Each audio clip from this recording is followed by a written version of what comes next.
वाले हम लोग पे। एक्चुअली हुआ ये था कि हम लोग घर नहीं आ सके पेपर्स की वजह से, तो इसीलिए तो है ना थोड़ा गैप आ गया था। लेकिन काफी ज्यादा लोग ये सोच रहे थे कि शायद हमने लोगों ने छोड़ दिया, ये छोड़ दिया, हम अब नहीं करने वाले। काफी ज्यादा हमारे व्यूअर सजेस्ट भी करते थे कि आप लोगों ने क्यों छोड़ दिया, आप रिएक्ट करें। मतलब इस तरह से बहुत ज्यादा क्वेश्चंस होते थे, कोई कहते थे छोड़ दिया है क्या, कोई इस तरह से। लेकिन मेन रीजन इसकी यही थी, एक तो हमारे पेपर्स थे जिसकी वजह से हम घर नहीं आ सके, मतलब हॉस्टल में ही, तो वहाँ पर पॉसिबल नहीं था। और जैसा कि हमने अपने इस चैनल पे जो फर्स्ट वीडियो अपलोड की थी उसमें कहा था कि हम इसी इंटरेस्ट के साथ ही रिएक्ट किया करेंगे। जो हमने लास्ट 2 चैनल्स पे किया वो डिलीट हो गया, थोड़ा वो हो गया था क्योंकि जवान मूवी पे काफी ज्यादा स्ट्राइक्स आई। हाँ, उस पे स्ट्राइक आई थी। और दूसरा इसीलिए भी हम थोड़ा बहुत हमने कहा था ये स्ट्राइक वाला थोड़ा हट जाए, तो फिर हमने आप लोगों का कहना मान के पूरी वो जवान मूवी रिकॉर्डिंग की। लेकिन उस पर फिर स्ट्राइक आ गई थी क्योंकि वो न्यू आई थी। और दूसरा वैसे काफी ज्यादा और चैनल्स ने भी बना के वो की थी अपलोड। लेकिन पता नहीं हमारे साथ हमें नहीं जाते उसमें, पता नहीं क्या सीन था। लेकिन आज जो हम मूवी लेके आए हैं उसका नाम है बाजीराव मस्तानी। इस मूवी के बारे में बहुत सुना है यार, बहुत एंजॉय करने वाले हैं। कास्टिंग की बात की जाए तो इसमें रणवीर सिंह है और दीपिका और प्रियंका चोपड़ा। बिल्कुल बहुत ज्यादा इंटरेस्टिंग मूवी। और इसके बारे में मतलब ये शॉर्ट्स हमने बहुत देखी हैं यूट्यूब के, हाँ, लेकिन कंप्लीट मूवी नहीं देखी। तो भाई हम तो बहुत एंजॉय करने वाले हैं। आप भी हमारे साथ लास्ट तक देखिएगा और एंजॉय कीजिएगा। ये इसका इंट्रो सीन है, तो जल्दी से प्ले करते हैं और देखते हैं। हमारी Miza Khan and my name is Hira Khan. Marathi उपन्यास शीर्षक राव NS इनामदार द्वारा लिखित पर आधारित है, जो कि महान योद्धा पेशवे बाजीराव और उनकी दूसरी पत्नी मस्तानी पर आधारित है। फिल्म में सम्मिलित कुछ घटनाएं, किरदार वगैरह को बदला या परिवर्तित किया गया है, नाटकीय और सिनेमाई आकर्षण और प्रभाव के लिए। ये फिल्म हालांकि प्रख्यात इतिहासकारों से विमर्श करके बनाई गई है, पर यह ऐतिहासिक रूप से सटीक होने का विश्वास, वर्णन या दावा नहीं करती। फिल्म के विषय को लेकर फिल्मकार दूसरों के नजरियों और मतों को मानते और उनकी कद्र करते हैं। फिल्मकार किसी भी सूरत में किसी भी इंसान, समुदाय, समाज और उनकी संस्कृति, रिवाज, प्रथा और परंपराओं के अनुभवों, भावनाओं, धारणाओं को छोटा समझना, अपमान करना, मान्यताओं को खराब मानना या उनकी उपेक्षा करना नहीं चाहते। के बिना, खुशबू हवा के बिना और राजा प्रधान के बिना अधूरा है। मराठा साम्राज्य के मुख्य प्रधान पेशवा बालाजी विश्वनाथ के निधन से हमारे सामने एक बहुत बड़ा प्रश्न है। नए पेशवा का चुनाव। कोई है जो स्वयं इस जिम्मेदारी को स्वीकार करे? पेशवा की जिम्मेदारी हमारे लिए बड़े सम्मान की बात होगी छत्रपति। हमें बड़ी खुशी हुई श्रीपत राव। क्या सारा दरबार पंत प्रतिनिधि के सुझाव से सहमत है? महाराज, इस वक्त इस दरबार में एक ही तलवार है जो समस्त मराठा साम्राज्य और पेशवा की पगड़ी का मान रख सकती है, और वो है बाजीराव।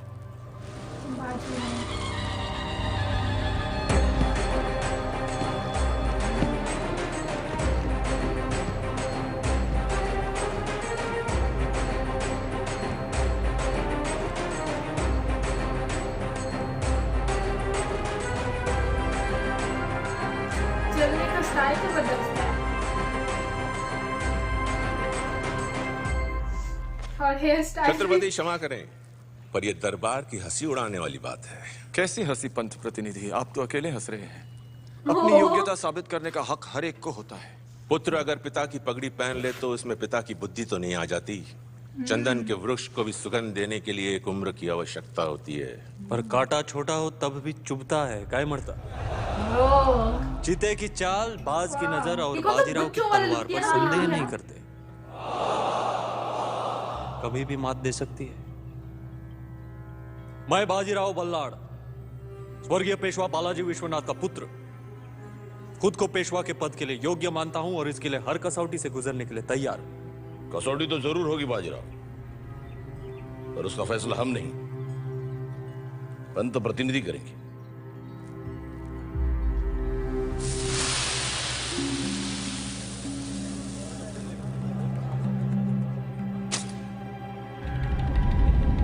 वो मयूरपंख जो इस वक्त मिट्टी के ढेर में खड़ा है, उसे तुम्हें अपनी तलवार से नहीं बल्कि तीर से 2 हिस्सों में तोड़ना होगा बाजीराव। शस्त्र चलाकर तुम्हें शास्त्र की समझ भी देनी होगी। अब देखते हैं चीते की चाल और बाज की नजर। मोर का पंख तो इतनी पतला सा, उसके अंदर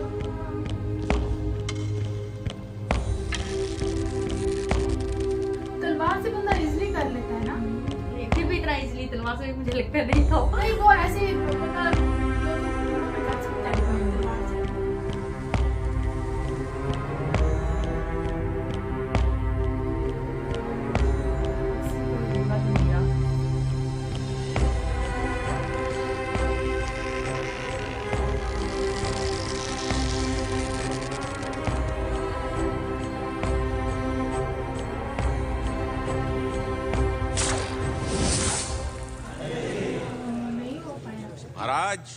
शर्त थी मयूरपंख को 2 हिस्सों में तोड़ने की, और पूरा दरबार देख रहा है। मयूरपंख अब भी वैसा का वैसा है, पर पहले से कुछ छोटा है। मिट्टी छानिए, आधा टुकड़ा वहीं मिलेगा।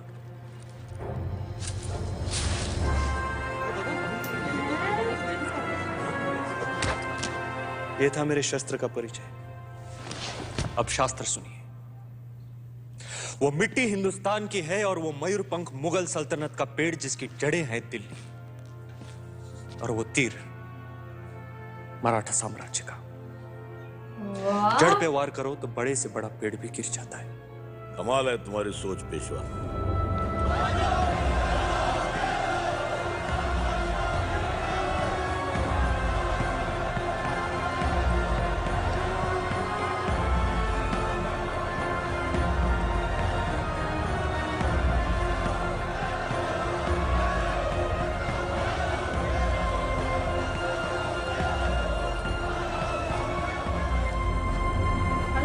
मुझे लगा दरमियान से वो कह रहे हैं, लेकिन 2 टुकड़ा मतलब ये वाला। छत्रपति शाहू महाराज विश्वास निधि सकल राज कार्य धुरंधर श्रीमंत बाजीराव बल्लाळ पंत प्रधान तशरीफ ला रहे हैं।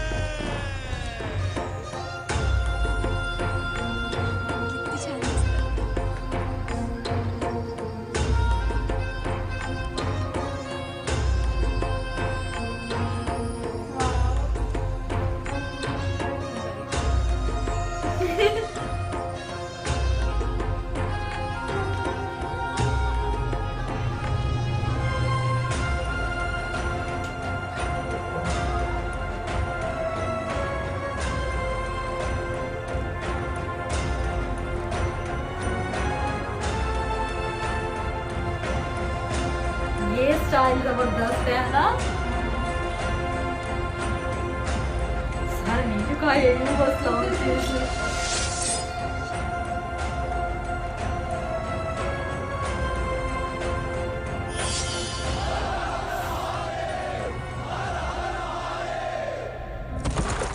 ये कहानी गवाह है उस वक्त की जब मराठा साम्राज्य का ध्वज छत्रपति शाहू महाराज के हाथों में लहरा रहा था, और जिनके पेशवा थे बाजीराव बल्लाळ।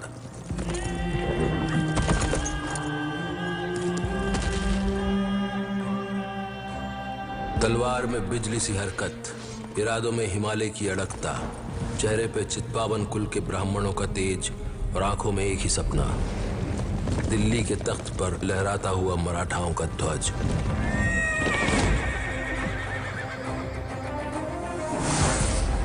कुशल नेतृत्व, बेजोड़ राजनीति और अकल्पनीय युद्ध कौशल से 10 सालों में बाजीराव ने आधे हिंदुस्तान पर अपना कब्जा जमा लिया।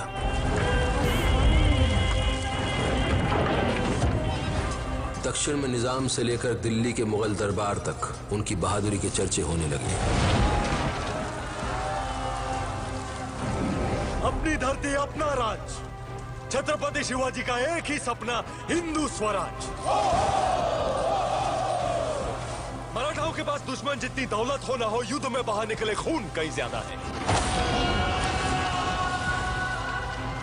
हमारी हर सांस मराठा साम्राज्य का हम पर उधार है।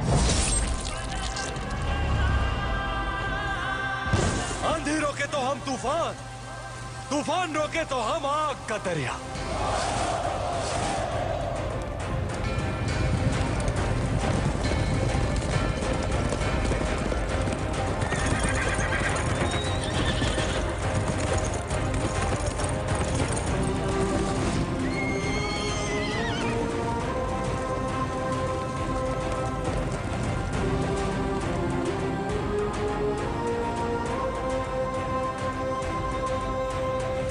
गुलामी की जंजीर नहीं, सिर्फ जीत का गुलाल होगा। यह शपथ है बाजीराव बल्लाळ की।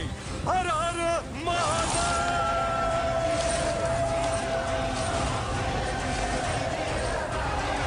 जबरदस्ती है ना।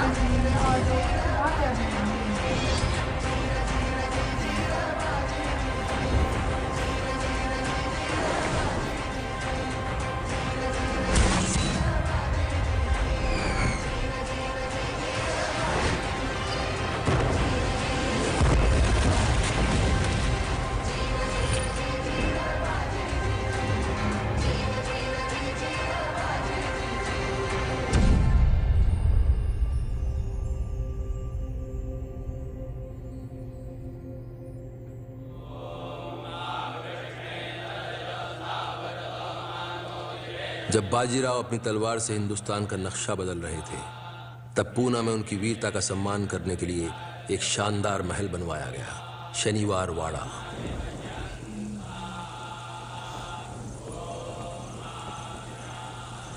अगर काशी पूजा छुट्टी कहाँ जा रही हो? अरे वो भानु आई है। कौन भानु? हमारे बचपन की खास सहेली, बस उसे लेकर अभी आते हैं। रंगोली संभालो। हाँ हाँ अभी आए। काशी ना कभी नहीं सुधरेगी। अय्या भानु, तू कब आई और यहाँ क्यों खड़ी है? पूजा में आ जाती।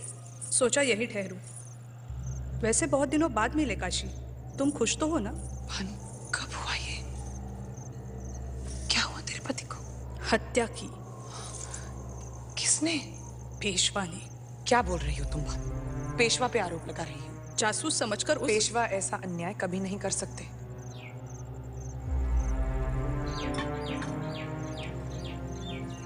क्या है इसमें? पेशवा का न्याय मेरे पति की अस्थियां है। आज तुम्हारे महल में वास्तु शांति की पूजा हो रही है और वहां मेरा घर जल गया। मैं अपने पति के लिए तड़प रही हूँ काशी। एक दिन तुम भी अपने पति के लिए तड़पोगी।